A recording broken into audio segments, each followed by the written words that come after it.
Article 16 of the Indian constitution क्या कह रहा है? ये कह रहा है कि इक्वल अपॉर्चुनिटी मिलनी चाहिए पब्लिक एम्प्लॉयमेंट में, मतलब रोजगार में किसी के साथ भी किसी भी तरह का भेदभाव नहीं होना चाहिए, एक्सेप्ट सब सम एक्सेप्शन, कुछ तो होंगे भाई।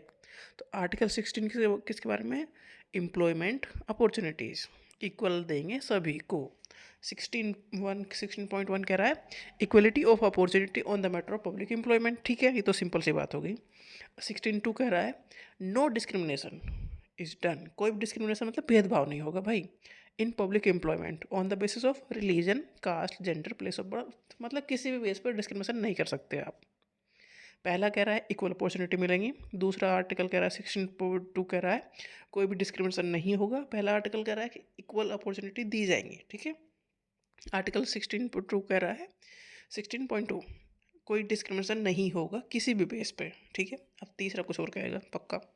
16.3 कह रहा है कि state by law can provide reservation in case of certain class of employment on the ground of residence. Residence मतलब कहाँ आपका घर है, कहाँ आप रह रहे हो, अगर वहाँ एम्प्लॉयमेंट है तो आपको रिजर्वेशन दिया जा सकता है।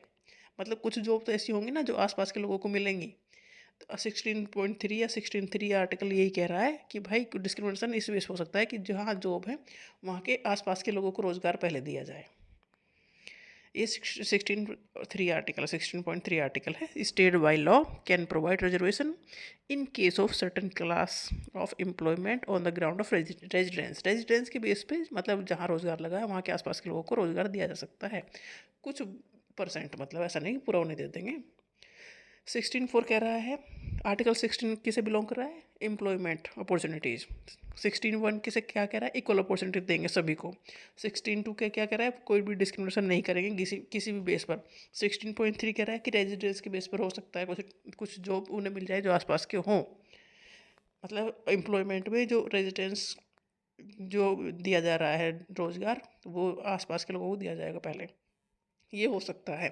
16.4 कह रहा है reservation of seats in favour of backward class. Backward class के लिए कुछ सीट ना रिजर्व की जाएंगी कि इतने इतने लोग बैकवर्ड क्लास के ही लिए जाएंगे क्योंकि वो क्लासेस पीछे रह गई हैं, तो उनके लिए ज़रूरी है, उन्हें आगे बढ़ाने के लिए ज़रूरी है कि उन्हें थोड़ा सपोर्ट किया जाए, इसलिए रिजर्वेशन दिया गया है। 16.5 कह रहा है state provide reservation of seats in certain category of employment on the basis of religion.